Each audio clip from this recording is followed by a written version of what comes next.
A bowl of kheer is the heartbeat of an Eid celebration. A dessert that transforms simple milk and rice into a golden, velvet-textured masterpiece. It is not merely a sweet dish. It is a labor of love that defines the culinary landscape of Pakistan and the broader South Asian region. To understand kheer is to understand the patience required to turn humble ingredients into something sacred. The magic begins with the science of reduction. Unlike a quick pudding thickened with cornstarch, authentic kheer relies on the slow, rhythmic evaporation of whole milk. As the liquid simmers over a low flame, the water content gradually disappears. This process does more than just thicken the mixture. It concentrates the lactose, the natural sugar found in milk, and the proteins. As the milk reduces, it undergoes a subtle version of the Maillard reaction. Even without the high heat of a searing pan, the prolonged exposure to warmth encourages a complex chemical interaction between amino acids and reducing sugars. This is why a well-made kheer develops a toasted, nutty depth that feels far more sophisticated than the sum of its parts. Then, there is the rice. The choice of grain is deliberate. Short grain, aromatic varieties like basmati are often preferred because they are rich in starch. As the rice grains soften in the simmering milk, they undergo gelatinization. The starch molecules swell and eventually burst, releasing amylose and amylopectin into the surrounding liquid. These natural polymers act as a thickening agent, binding the milk into a cohesive, creamy structure. When you stir a pot of kheer, you are witnessing a delicate balance of physics. The grains must be tender enough to melt on the tongue, yet distinct enough to provide a gentle, chewy contrast to the smooth, thickened milk. Culturally, kheer holds a position of immense prestige. In South Asian tradition, milk and rice are considered symbols of purity, fertility, and prosperity. Because of this, kheer is rarely an everyday snack.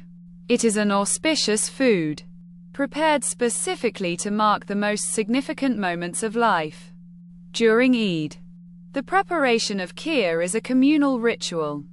It is the dish that welcomes guests, signals the end of a fast, and brings families together around a shared table.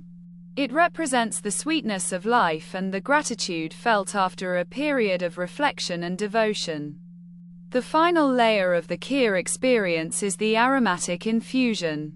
The addition of green cardamom, saffron, and occasionally rose water is not just for fragrance. These ingredients contain volatile essential oils that are highly soluble in fat. Because whole milk is rich in butterfat, it acts as a carrier, trapping these delicate scents and releasing them slowly as the kheer is consumed. Saffron, in particular, adds a golden hue and a subtle, earthy undertone that elevates the dish from a simple porridge to a royal dessert. Achieving the perfect consistency is a skill passed down through generations. It requires a watchful eye and a steady hand.